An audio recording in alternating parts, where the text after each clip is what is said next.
Hi Libra, it's Denise with Divine Soul Astrology. Today I'm here to discuss Uranus entering Gemini on April 26th, and it's happening at 8:51 Universal Time. Okay, so check that out for your own time. Yes, wherever you are in the world, here on the West Coast, in case you're here, it's at 1:51 p.m. Okay? Now, so let's talk before we talk about Libra, Sun, Moon, and Rising, the horoscope. Let's talk about what Uranus really means, right?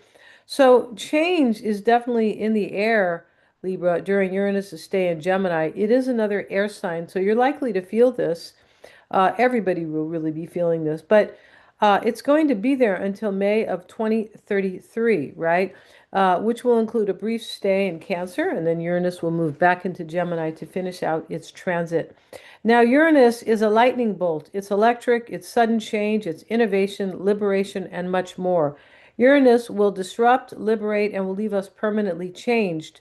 Uranus, what it really wants is us to remove outdated structures and old beliefs and to move away from things that no longer serve us because it wants innovation, it wants progress. So Uranus will call for new methods of communication in Gemini, new technological advances and breakthroughs and breakaways. And what do we mean by breakaway? It means I don't want that anymore. I don't align with that. I don't believe in that anymore. I can do it better this way. This is free. This is freeing me. This is liberating, right? Because this means it means innovation, doing something better, right? And so here we have Uranus going to be in Gemini in the sign of communication, ideas, goals, and skills. This is also about the familiar, anything that is in the familiar environment or things that we're just kind of familiar with all the time, things that you do, right? Siblings, extended family, and also early childhood. So, and so here we have, this is going to depend on the particular house Uranus will enter into in your own chart, right? Today we're going to talk about Uranus entering into your eighth house, I believe. No, I'm sorry, your ninth house of higher purpose. Wow, that's pretty cool. I feel like it is. So we'll talk about that in just a moment though. And so Gemini is a sign, it's an air sign like you, Libra.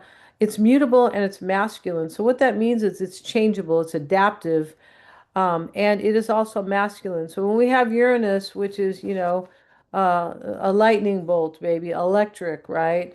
Electric and eclectic as well, I would say. But as Uranus enters that sign here, that mutable and masculine sign, it's going to be very powerful. All right. So we could see change in air travel and aeronautics, wind technology, computer technology, and AI, and will likely enjoy new inventions and faster and more efficient electronics. All right. The way we communicate with others, especially those who live at a distance, that's going to change and improve. And the method to exchange ideas, we'll see, the method we use to exchange ideas, we'll see upgrades. We're going to see collective paradigms. They're going to shift. Yeah. And Uranus will encourage independence and freedom to break away from conventional or traditional limitations. And by the way, too, this may include social change. It definitely could. Gemini is a social sign. It is. And all right.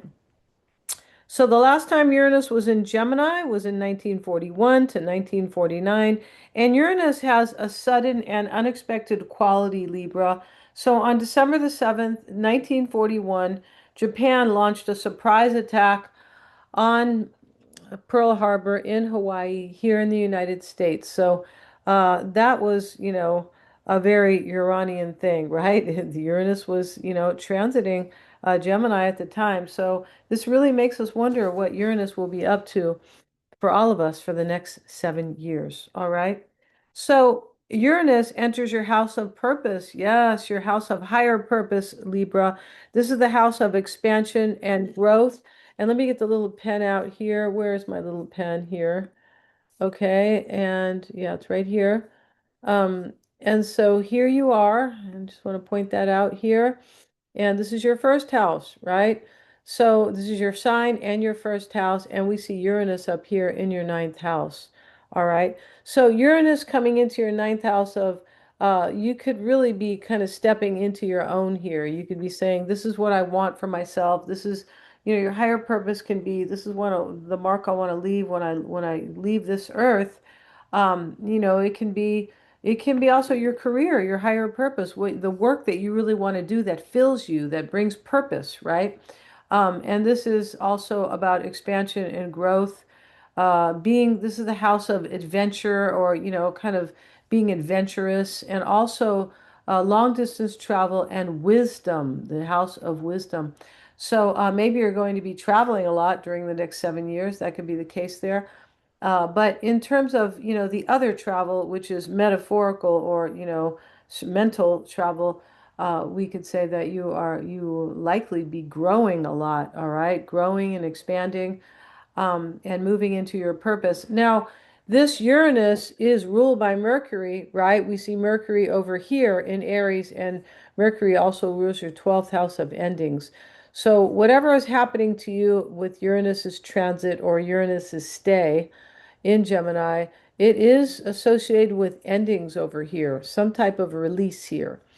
And yeah, and then Mercury is here in your seventh house of relating and relationships, right? This is the house of opponents and creating harmony and balance in your life. Maybe that's going to change how you create harmony and balance in your life, because it's really important to you guys, right? That is what your sign represents.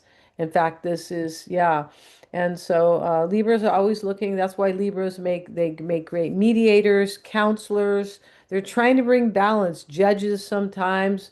But yeah, I mean, all those kind of, those where you're trying to kind of, balance the scales all the time.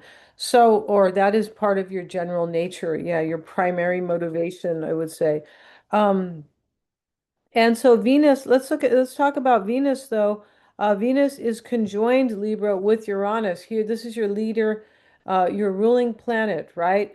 So Venus here also rules your first house of self. It's here, but it also rules your first house of self and your eighth house of transformation and intimate relationships and seeing beneath the veil, like, oh, wow, right? Like in an intuitive, a psychic way, understanding things that have been hidden deep down in the psyche, in your unconscious mind, right? Venus rules this. So, as Venus supports Uranus here, and Venus is a benefic. Yes, it is. That's a great thing. So Venus is here supporting Uranus's ingress here in your ninth house of purpose. So, uh, you won't. This is good for you, basically. All right. Um, yeah. And so now let's look at Mercury, though. And let me turn this pen off here for a second, and let's stay with Venus. We have Venus trining Pluto, and we also have Uranus trining Pluto. So this year, these are air trines, right? Because it's from one air sign to another, which is, you're an air sign. So, and anyway, but here, and this is your ruling planets. It's a big deal, right? So we have Uranus trining Pluto, making something easy for you to transform. Something for you maybe easy to end, but it is a transformation. This is Pluto. It does represent transformation and power, also crises. But in this case, when this is not a crisis, right? No, but I mean, Uranus maybe can shake things up for you in your house of higher purpose, expansion and growth, and right, it could be shaking things up for you here, but eventually will bring a very nice transformation. And that's what it wants. It wants to bring a major change, like an innovation. That's what Uranus really wants. So, um, yeah, and Venus in your ninth house, trining this Pluto. Uh, where is Pluto again? Pluto is in your fifth house of love and sex. Wow, look at that. Wowee. Mm-hmm. Yeah, nine. Mm-hmm. Your fifth house. This is your house of love and sex and creative self-expression. You could really be changing here. Like just kind of maybe how you show yourself to the world, right? the way you express yourself, right? And the sense of yourself could really be changing here. Your romantic, something could be changing here as well, with your not, yeah, with your romantic, uh, possibly, with romantic partners and things like that. This is the fifth house of love and sex. It's also creative pursuits, right? This is the house too where you want to be seen, or you want to be like, yeah, you want to be seen. You want to be like, not so much heard, but it's the same thing, really. You want to shine. That is the fifth house. It is the house of fun as well, and, entertainment, and also, uh, recreational activities and things like that. It's also the house of children. So maybe your relationship, because Venus is here, can talk about our relationships, is trining this Pluto. Maybe how you relate to others. It doesn't always have to be a relationship. Um, well, the fifth house is usually a relationship, romantic or with your kids, but it doesn't always have to be. It can just be the way you are relating to others, right? It's in Aquarius, and Aquarius is it is kind of it is about change as well, Aquarius. It's about innovation, sometimes social change. So socially, kind of, this is another social sign. You might be changing a little bit here in the next 7 years. You could be stepping into kind of like who you more authentically who you are. Because remember, Uranus is in your house of higher purpose, and that has everything to do with who you are, but at a grander level, right? At a deeper, grander level. Yeah. So there's something that could be going on with your finances too. Maybe in the next, because Venus can be about your finances as well. Here is Venus. Yeah, and so Venus here in your ninth house, maybe you are, maybe you want to earn money with that has to do with something that you feel really aligned with, something that is connected to your purpose. That could be the case there as well. Relationships could be, it's possible your relationships could be a little, Venus is here to support, but it is in the, in the major kind of, scheme of things. But there could also be here that relationships become a little unstable as well, right? And but this trine here can help you to relate to lovers better and your children. It definitely can. So that's a really good thing. All right. Um, yeah, and so did we talk about Mercury? We did, right? Mercury, I think we did. And let's see here, Libra. No, I don't think we really did. No. So let's talk about Mercury, because Mercury is the ruler of Uranus, right? It's the ruler of Uranus while it is in Gemini, right? Mercury rules Gemini, and it rules your 12th house. I might have mentioned this here, because I'm not going according to my notes, so I'm not remembering exactly how far I've gone. But yeah, you're letting things go here that have to do, uh, and that these things that you're letting go of in the 12th house, because the South Node is here and Mercury rules this house, right? So yeah, and that has to do with Uranus and the change, all right? Yes, and Mercury rules your 12th house of endings and release. I feel like I probably mentioned that. Let's talk about Mercury here. Um, yes, and Mercury is ruling this house here in ninth house of purpose. So interesting here. Mercury is over here in your eighth house of transformation. I think I mentioned that, yeah. But here we have, let's look at Mercury here. It is trining Lilith. All right. So, Lilith is in Sagittarius, which, Sagittarius is our philosophy. It can be our beliefs, can be our politics, but it is our philosophy and kind of our ideology and how we see the world, right? So here we have Mercury and Mars both trining. And Mercury and Mars, Mercury's like we kind of being a good buddy here with Mars because they're conjoined. So this is like, think about what you want to do in Aries. Think about this new thing you want to do, or think about this thing that is for yourself, right? Aries is the sign of self. I'm getting excited here. And then we have Mars here, right, which is the ruler of Aries here. So Mercury is here, ruling your ninth house of purpose and your 12th house of endings and release. And Mercury is trining Lilith here. and Lilith is in your third house of ideas and communication, the way you process thoughts and things like that. So there's something you're kind of letting go here that there's something that is connected to your ego, or maybe the way you kind of something maybe you don't kind of like about yourself, or probably a better way to put that, some type of maybe shortcoming you felt like you had. But this is like a facing, it's kind of an understanding something about your ego here, that hey, I just want to be myself, and I'm not caring too much about here's Mercury with the thought, and here's Mars with the intention. I don't care anymore about maybe other people don't like my philosophy, possibly it's in Sagittarius, or I don't care, kind of, they don't really agree with my ideas, or my maybe my goals, or I don't care what they think. I'm just going to be powerful, and I'm going to, like, I'm not going to apologize for that, but this is powerful here, and it is like it is a step, like, or not a step, but it is, this is showing that it's kind of part of your higher purpose, sort of like, or your higher self, where I don't care too much about what these people think anymore. They don't like my ideas, or well, then tough toenails, right? Yeah, kind of like that.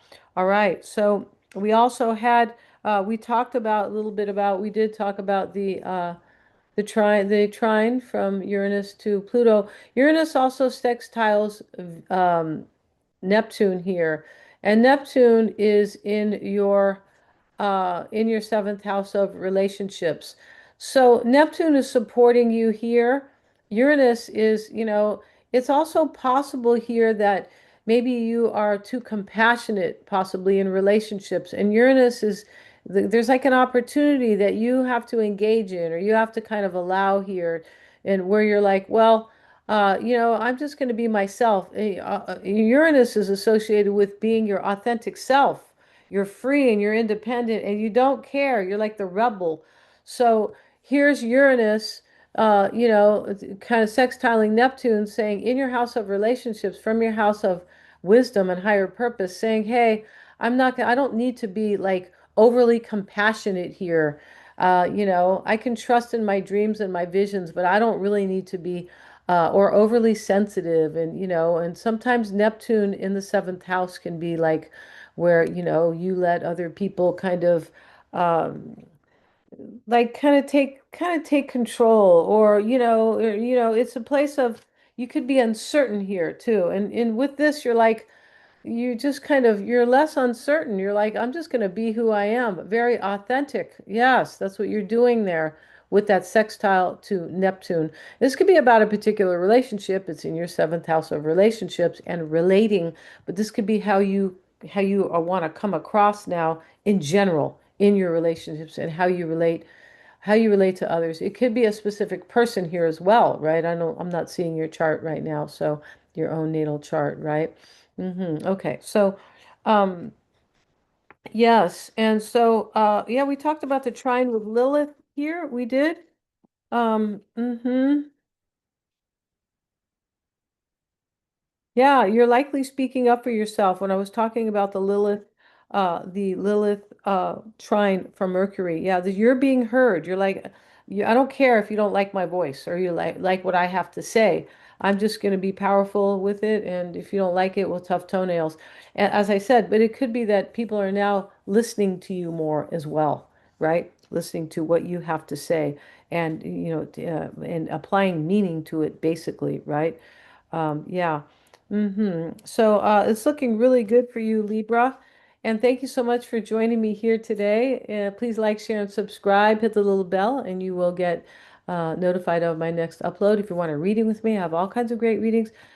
Check out my website. It is below. I'm lowering prices on almost every reading there. So email me if you'd like one. And they are all really to help us see how great we are, and to understand ourselves at a very deep level. Only astrology can really show, well, not only, but can really show you big time about your folks, about you, about your partners, and but mostly about you and how you move through life. And it can really empower you getting your natal chart. So thank you so much, you guys, for joining me today.